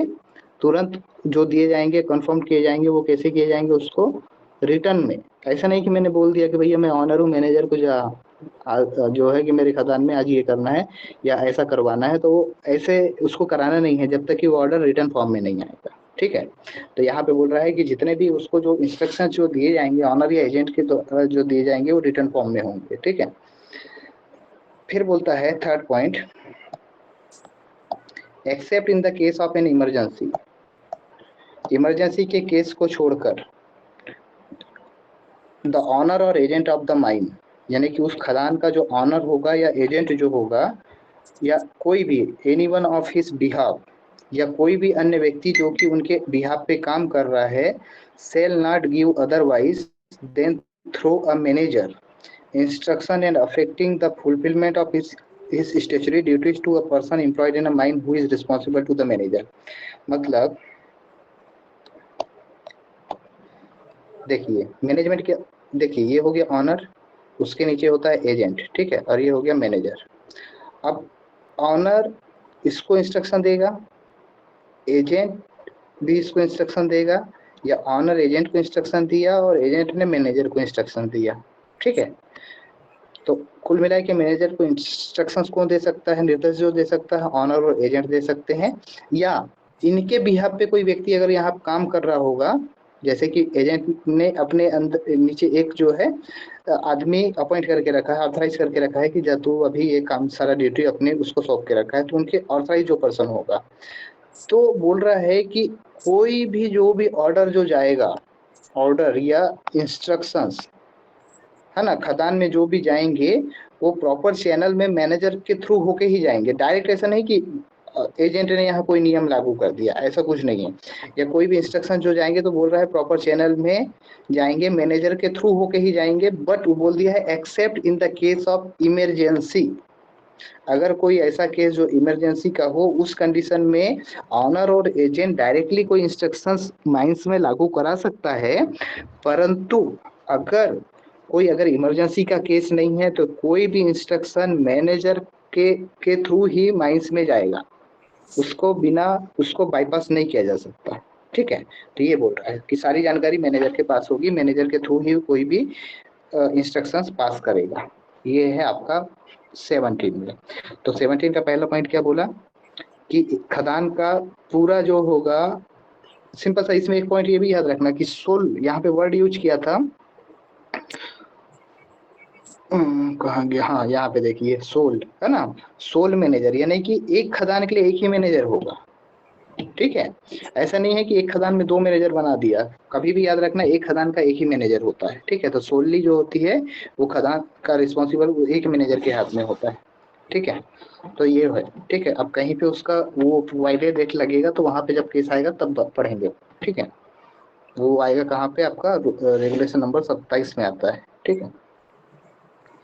तो ये था। ये दूसरा में क्या बोला कि अगर ऑनर एजेंट के पास अगर वो ये क्वालिफिकेशन है तो अपने आप को भी वो मैनेजर घोषित कर सकते हैं। तीसरा बोला कि कोई भी इंस्ट्रक्शंस जो होंगे ऑनर या एजेंट के द्वारा अगर मैनेजर को दिया जाता है तो मैनेजर उसके लिए क्या होगा, सोलली रिस्पॉन्सिबल होगा उसके मैनेजमेंट, कंट्रोल, सुपरविजन, डायरेक्शन के लिए।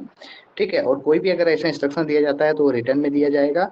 फिर क्या बोला है कि इमरजेंसी के केस को छोड़ के जितने भी इंस्ट्रक्शंस जो होंगे वो मैनेजर के थ्रू ही पास होकर खदान पे लागू होंगे। ठीक है, अब आता है 18 duties and responsibilities of owner, agent and manager. अब यहाँ पे डिफाइन किया भैया कि ऑनर, एजेंट और मैनेजर की क्या ड्यूटीज होंगी। ठीक है, तो यहाँ पे क्वेश्चन पूछा था एक एग्जाम में अभी अभी रिसेंटली हम लोग जब दिए थे तब। ठीक है, बोलता है द ऑनर एंड एजेंट। ठीक है, क्या बोला, owner plus agent, owner and बोला यानी कि प्लस।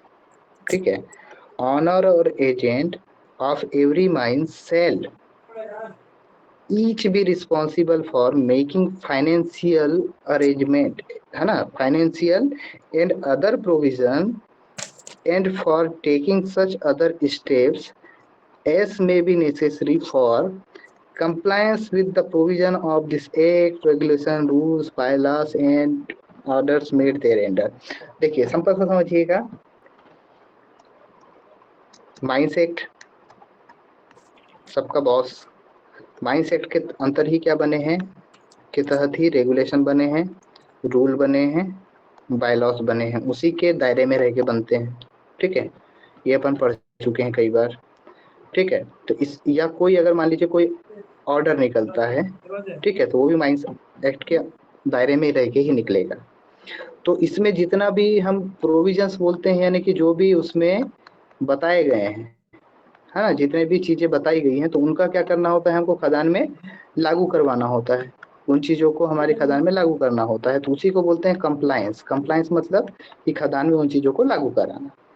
ठीक है, तो बोलता है कि ये माइंस एक्ट के तहत या रेगुलेशन या रूल्स या कोई बायलॉस के तहत अगर जो भी प्रोविजन जो बताए गए हैं उनको लागू कराने के लिए जितना भी फाइनेंशियल अरेंजमेंट चाहिए या फाइनेंशियल जो भी आपका अरेंजमेंट या जितना भी पैसा का जो जिम्मेदारी है वो किसका होगा, ऑनर और एजेंट का होगा, यहाँ मैनेजर का नहीं होगा। ये क्वेश्चन पूछा था।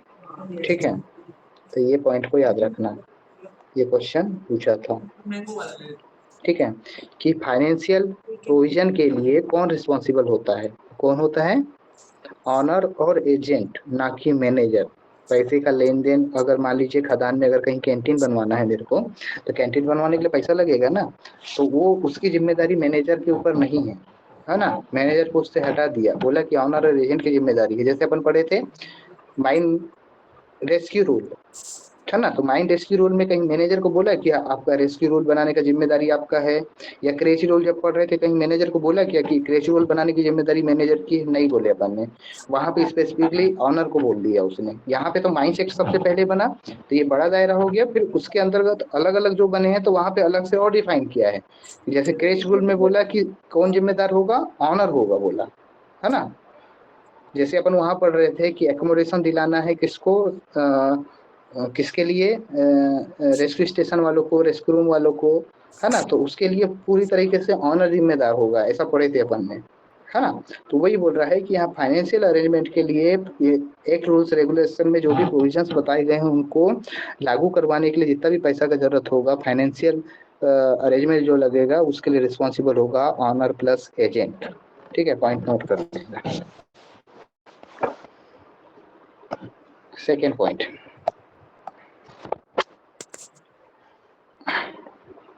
the responsibility in respect of matters provided in the rules made under their clause D, E, P, section 58 of the shall be exclusively carried out by the honor agent of the mine named by such person other than a mine manager whom the honor agent may appoint for the securing compliance with the aforesaid provision। ठीक है, एक minute में इसको देख ले रहा हूँ।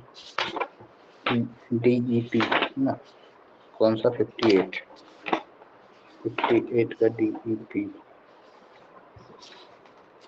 58 का डी में क्या है, अरे क्रेच हो गया, पिठेल हो गया, और DEP पी यानी कि for requiring provision of maintenance there provision to canteen. ठीक है, ठीक है, यहाँ पे देखिए, यहाँ पे बता रहा हूँ सबसे पहले समझिए कि यहाँ पे बोला कि हमारा माइंस एक्ट का सेक्शन 58 का सब सेक्शन है DEP, ठीक है। तो डी में बताया गया है क्रेच रूल के बारे में, क्रेच रूल।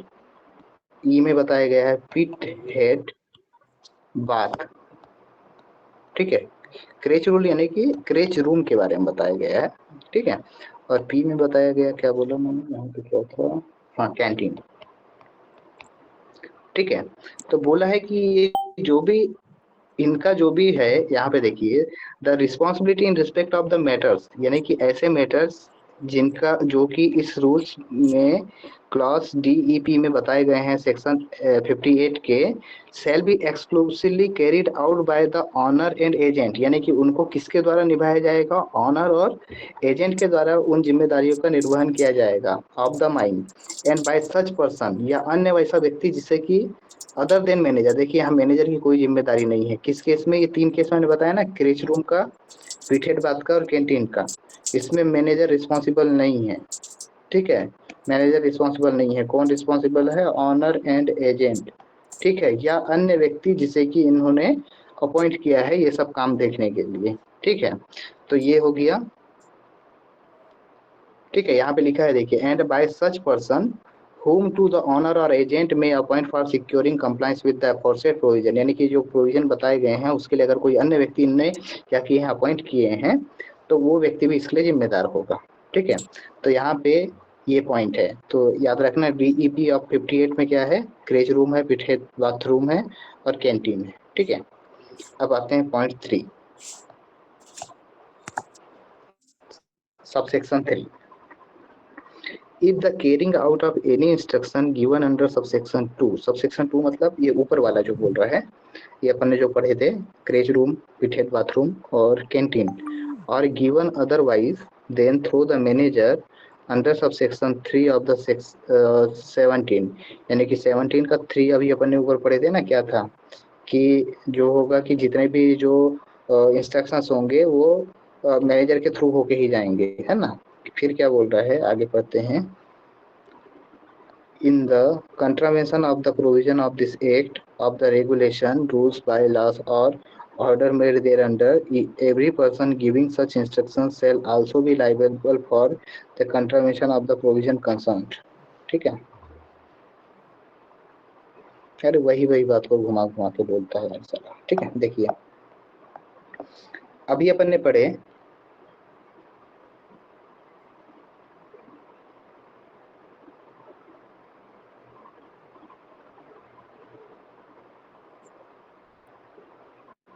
ठीक है। देखिए अभी 17 का 3 में पढ़े थे कि मैनेजर के थ्रू ही सारे इंस्ट्रक्शन होके जाएंगे, ठीक है।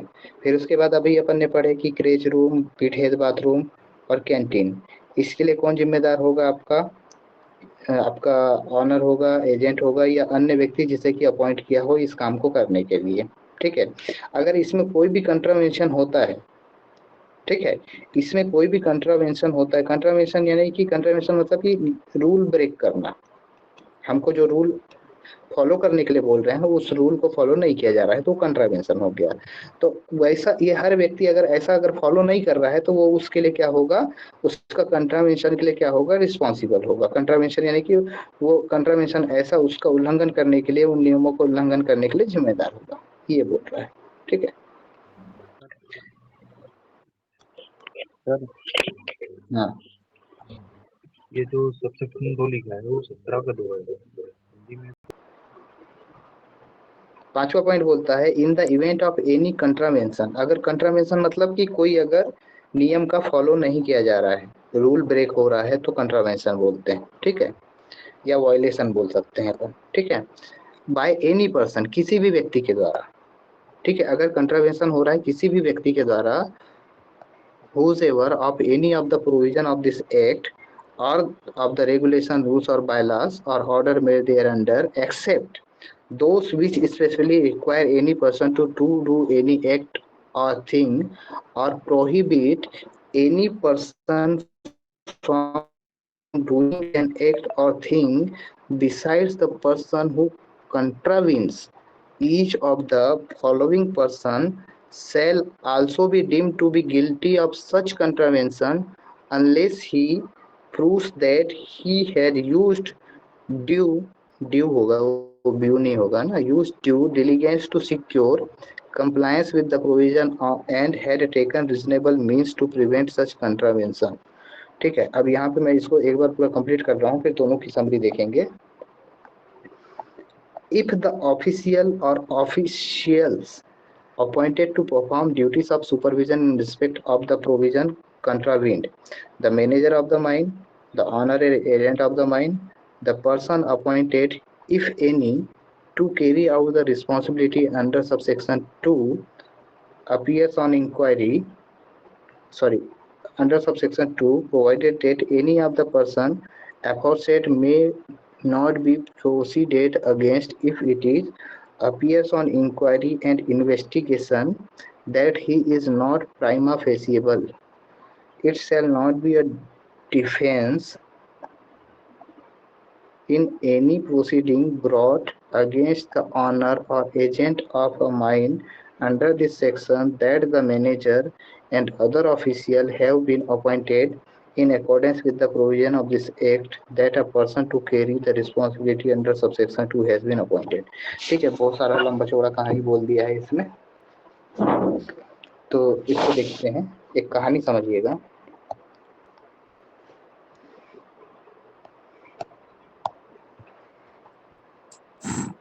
ठीक है, जनरली क्वेश्चन यहाँ से नहीं आते हैं, मैं बता रहा हूँ फिर भी. अब मान लीजिए आपकी कोई माइन है. माइन में मैं बताया ना कि एक तो आपका ऑनर हुआ, उसके नीचे एजेंट हुआ, ये मैनेजर हुआ, फिर बाकी हमारा माइंस में मैनेजर के साथ क्या होता है, एक मैनेजमेंट होता है. मैनेजमेंट यानी कि जितने भी उसमें सारे जो ऑफिसर होते हैं वो मैनेजमेंट कहलाते हैं. ठीक है, मैनेजमेंट का पार्ट होते हैं. अब क्या होता है, आप लोग देखते होंगे कि इसको छोड़िए, ये कहानी यहाँ नहीं बता रहा हूँ. ठीक है, अब क्या हुआ कि ये मेरी माइंस, मान लीजिए कोई अंडरग्राउंड माइंस है. इस माइंस में आपके पास बहुत सारे वर्कर्स हुए. ठीक है, वर्कर्स हुए. ठीक है, आपके पास मान लीजिए कोई स्टार्ट फायरर है, माइनिंग सरदार है, ओवरमैन है. ठीक है, ओवरमैन. ठीक है, अब मान के चलिए कि खदान में काम करते वक्त यहाँ पे कोई जो है ऐसा काम हो जाता है या कोई ऐसा काम होता है जिसमें कि ये व्यक्ति था, ये ओवरमैन था. ओवरमैन की अपनी ड्यूटी एंड रिस्पॉन्सिबिलिटी होती है. ठीक है, तो इसने कोई नियम का पालन नहीं किया जिसकी वजह से यहाँ कोई घटना घट गई. ठीक है, तो इस पर्टिकुलर कार्य के लिए गिल्टी कौन हुआ, ये ओवरमैन हुआ. ठीक है, पर बोल रहा है कि ये तो गिल्टी माना ही जाएगा, पर इसके साथ साथ खदान का कोई भी वर्कर हो या कोई भी एम्प्लॉई हो, ठीक है, अगर उसको कोई स्पेसिफिक ड्यूटी दी जाती है और उस ड्यूटी के दौरान उससे अगर कोई गलती हो जाती है तो ये संयुक्त रूप से ये तीनों लोग गिल्टी माने जाएंगे. यहाँ पे ऐसे ही बोल रहा है, देखिए, है ना.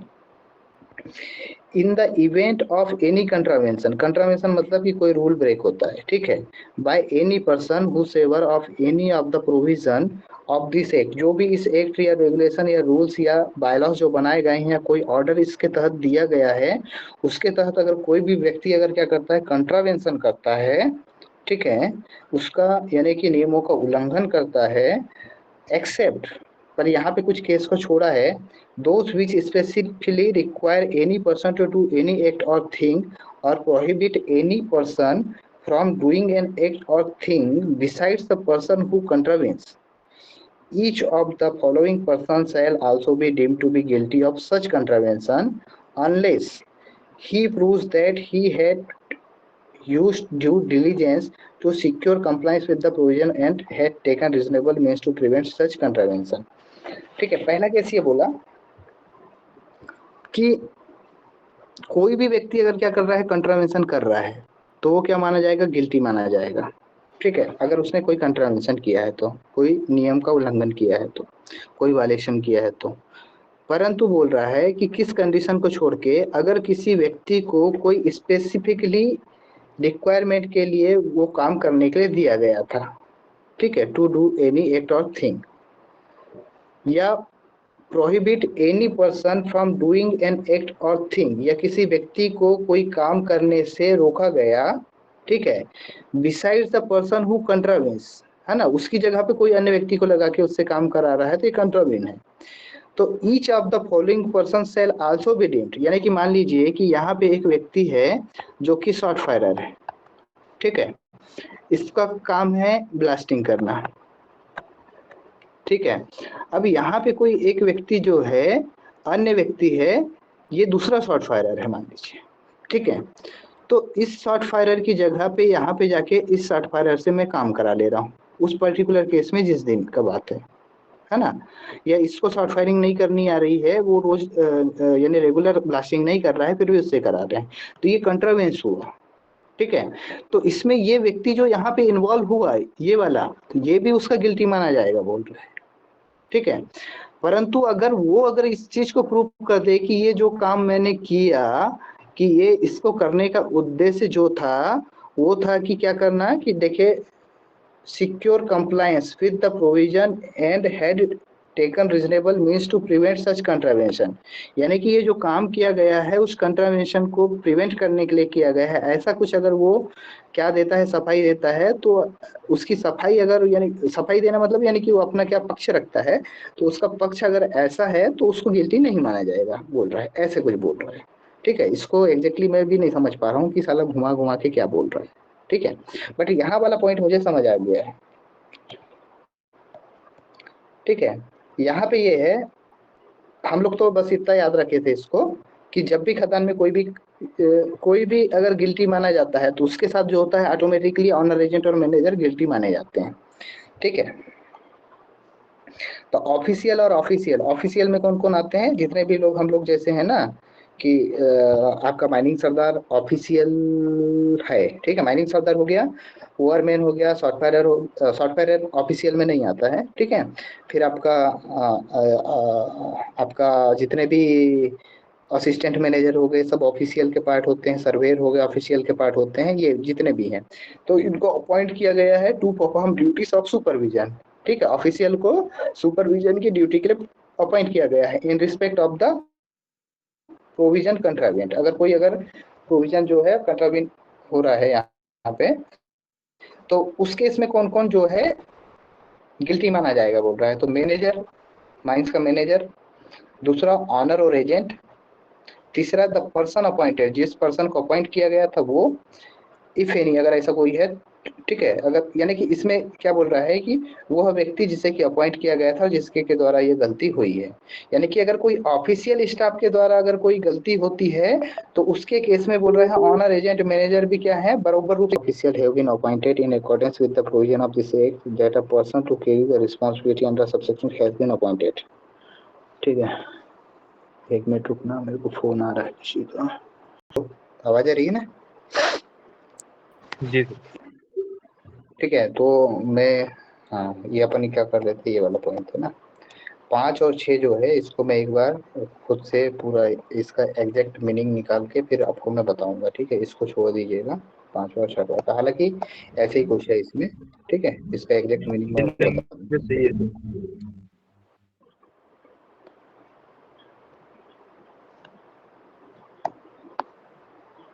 ठीक है।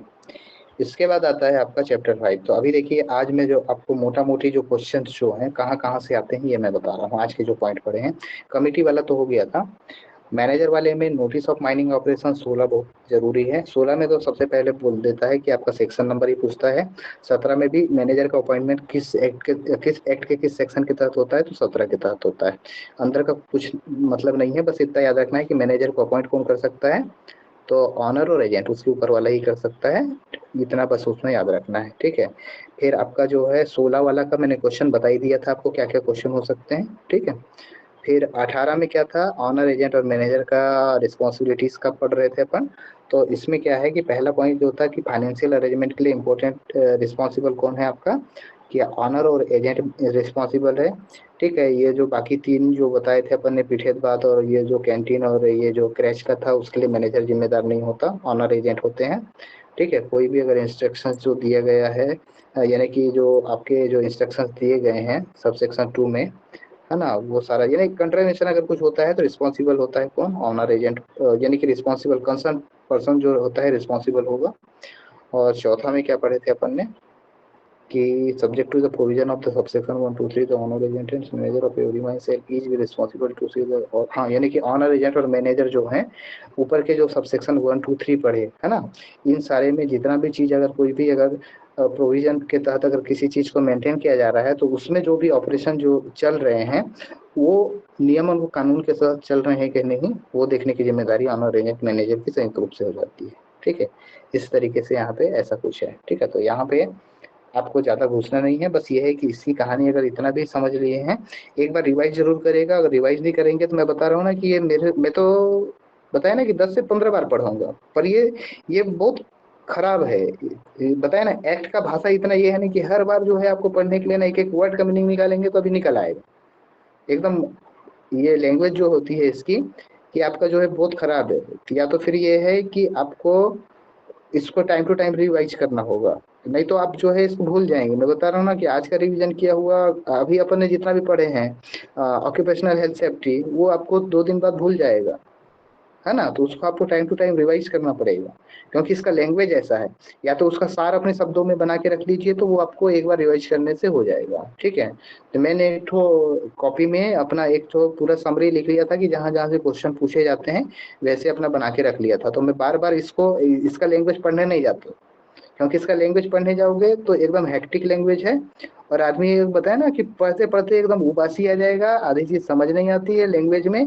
तो इससे क्वेश्चन जो निकल के आते हैं उनको अलग से लिख डालो और उसको बस अपना एग्जाम टाइम पे रिवाइज कर लो। बाकी इसको समझने के लिए आपको टाइम टू टाइम 1 2 बार कभी कर, अभी तो आपके पास पूरा टाइम है तो आप कर सकते हैं, पर जिनके पास टाइम नहीं है तो सिर्फ वो क्वेश्चन करेगा, ऐसा रहता है। तो अभी आप इसको पढ़िए अपने हिसाब से।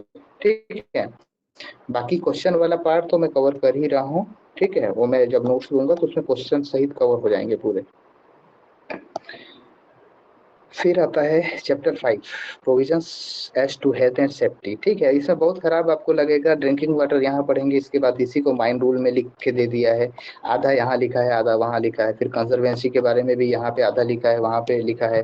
ठीक है, फिर मेडिकल अप्लायंस के बारे में भी आधा यहाँ लिखा है वहाँ लिखा है, फिर आधा वहाँ लिखा है। ठीक है, तो यहाँ तक करने की कोशिश करते हैं। ठीक है, फिर 22 जो है और 22A है ना, ये बड़ा इंपॉर्टेंट है क्योंकि इसमें भी बहुत लंबी कहानी है। देखिए एक तो रेगुलेशन जो है कहाँ, एक तो सेक्शन कहाँ से कहाँ तक है, 22 का ये हो गया, 22 हो गया यहाँ तक, तो उसके बाद 22A भी है। ठीक है, तो ये साला अपने आप में इतना जो है ये आधा पौन घंटा 1 घंटा भी खा सकते हैं, सिर्फ इतना से इसको पढ़ लेंगे। ये जनरली आपका माइनिंग सरदार ओवरमेन में नहीं पूछता है, पर फर्स्ट क्लास सेकंड क्लास में पूछता है। ठीक है, पर इसका एक सार आपको पता होना चाहिए कि इसमें बोलता क्या है। जनरली आप कोई खदान में जाएंगे तो बोलेंगे कि हाँ सेक्शन 22A लगा है ना, तो ये इसका मतलब होता क्या है वो समझना पड़ेगा अपने को। इसमें भी एक कहानी है, पूरी कहानी को स्टेप बाय स्टेप मैं बताया ना कि पढ़ने का तरीका ऐसे बनाओ कि एक पिक्टोरियल फॉर्म बनाओ कि अगर मान लीजिए कि मैं बताता हूँ ना कि ऐसे आपका जो है जो भी अपन पढ़ते हैं, यहाँ से कोई अपील है ना, ये अपील कहाँ गई, पहले चीफ इंस्पेक्टर को गई, चीफ इंस्पेक्टर ने इसको निरस्त कर दिया तो कहाँ गई, कमेटी के पास गई है ना, या कमेटी के पास जो है अप्रूव कौन करता है, तो सेंट्रल गवर्नमेंट करता है ना। कितने दिन के भीतर कर सकते हैं, तो 20 दिन के भीतर, है ना, ऐसे 20 दिन के भीतर। तो ऐसे आपको कहानी रचना पड़ेगा। तो इसमें क्या है कि इतना जो लंबा लंबा पैराग्राफ है ना वो बार बार नहीं पढ़ना पड़ेगा। ठीक है, तो मेरा तरीका क्या होता था, मैं ऐसे ही करता। मैं हालांकि एक चीज मैं बता रहा हूँ ना, मैं CMR का नोट्स कब बनाया था, जब मैं ट्रेनिंग वगैरह करता था, है ना, जब हम लोग ट्रेनिंग कर रहे थे खदान में तो तब मैं नोट्स बनाता था। पर मैंने नोट्स बनाना तब बंद कर दिया जब मैं सीधे इनका प्रिंट फॉर्म से पढ़ना चालू किया। प्रिंटेड फॉर्म से हर बार word to word line to line पढ़ते थे और उसी में हम लोग हाईलाइट करते थे। ठीक है, तो उससे जब पढ़ोगे ना तो आपको एग्जाम टाइम में सिर्फ रिवाइज करने के लिए आपको एक कॉपी रखने हैं ना जो 30 से 40 पेज की, वो उसी के लिए रखना है कि कहाँ कहाँ पे हमको कौन कौन से पॉइंट उठा के उसमें लिख लेना है बस। तो ये आपको करना पड़ेगा। ठीक है, यहाँ पे अगर 2 घंटा पढ़ रहे हो तो खुद से 4 घंटा पढ़ने की कोशिश करो। ठीक है, तो अभी कुछ होगा। ठीक है, अभी ये माइंड एक्ट है, इसमें थोड़ा सा रोना आएगा पढ़ने में और पढ़ाने में भी। हालांकि 22A जैसे खत्म हो जाएगा ना उसके बाद पूरी कहानी चालू हो जाती है, फिर उसमें कुछ भी नहीं है, फिर अंदर जो है उसके बाद जो है आपका एकदम स्मूथ चलता है 22 और 22A तक पूरा ये जो है टॉप लैंग्वेज है। उसके बाद जो है अपन एकदम उतर जाएंगे किसमें, दिन जो रात दिन वाला जो हमारा चलता है खदान में, उसमें आ जाएंगे। तो फिर वो लैंग्वेज भी इजी हो जाती है और वो समझने के लिए भी इजी हो जाता है, और पॉइंट भी छोटे छोटे हैं, इतना लंबा लंबा नहीं है जितना इसमें लिखा हुआ है। ठीक है, तो यहाँ पे देखते हैं क्या है आपका 19 में है ड्रिंकिंग वाटर के बारे में। ड्रिंकिंग वाटर यानी पीने का पानी की बात करता है। एक मिनट रुकना, मैं भी पानी पी लेता हूँ। इसको जल्दी खत्म करते हैं, 5-10 मिनट में हो जाएगा। इसमें कुछ क्वेश्चन नहीं आता है, जहां से आता है तो वो आपका उसमें आएगा।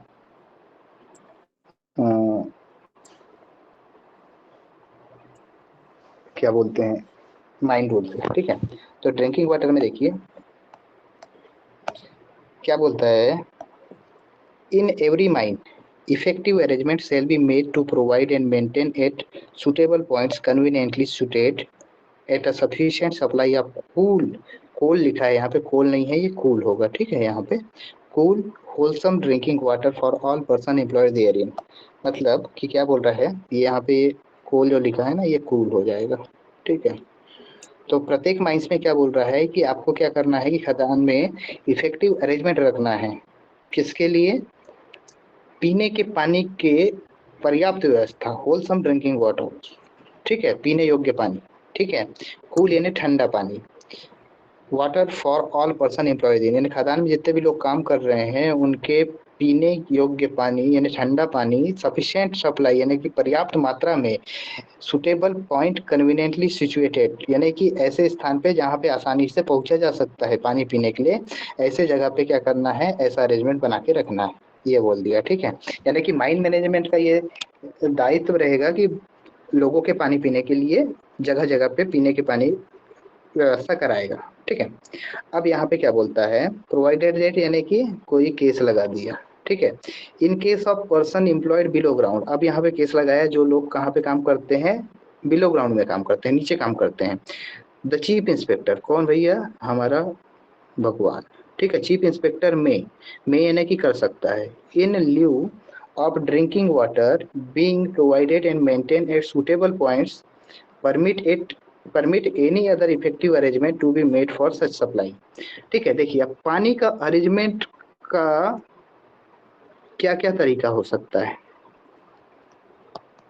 अरेंजमेंट का सिंपल सा, आपके घर में पानी जो आता है, या तो आप कहाँ से निकाल रहे हैं, वेल मतलब कुआं से, या आप बोर से निकाल रहे हैं।